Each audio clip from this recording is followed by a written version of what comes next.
Semina hii imekuja wakati mwafaka. Ni lazima nyinyi maimamu katika misikiti yenu msimame imara. Maimamu, simameni imara katika misikiti yenu.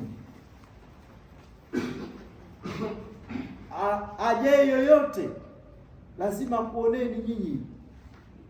Kuna tabia ya watu wengine wanasema wa annal masajida lillah fala tad'u ma'a Allahi ahada. Bwana, misikiti yote ni ya Mungu. Hakuna msikiti wa mtu hapa. Tena mtu anatokea anasema hakuna msikiti wa mtu hapa. Misikiti yote ni ya Mungu na asiabudiwe yoyote asiyekuwa Mwenyezi Mungu. Wewe kama imamu unanyongea, kwa kuwa aya hiyo unaijua kweli, iko suratul Jinni. Wa anna almasajida lillah fala tad'u ma'a Allahi ahada, unanyongea. Maana ya hiyo haikuwa hiyo.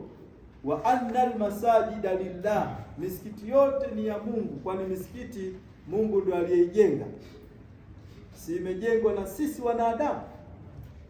Innama ya'muru masajida Allah man amana billah ila akhir al-aya. Kuna wanaotunza hiyo misikiti, kuna wanaoimarisha hiyo misikiti, kuna wanaoiongoza hiyo misikiti.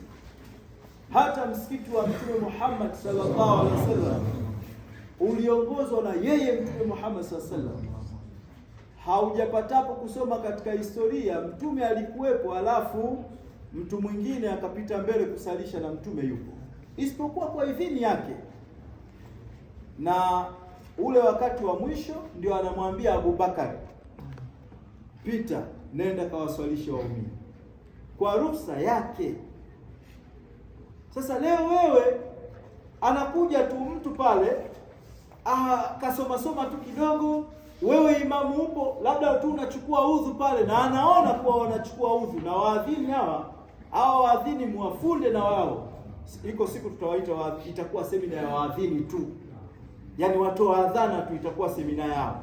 Tutaitisha semina hiyo, katibu iratibu hiyo, tutaweka azimio kwamba iwepo semina ya waadhini. Anaona wewe imamu unachukua udhu pale, yeye huko anakimu swala, ameshamuona mtu anajua pale, basi anampitisha tu. Wewe imamu unakuja kinyonge, na wewe unapanga safu pale. Nani kasema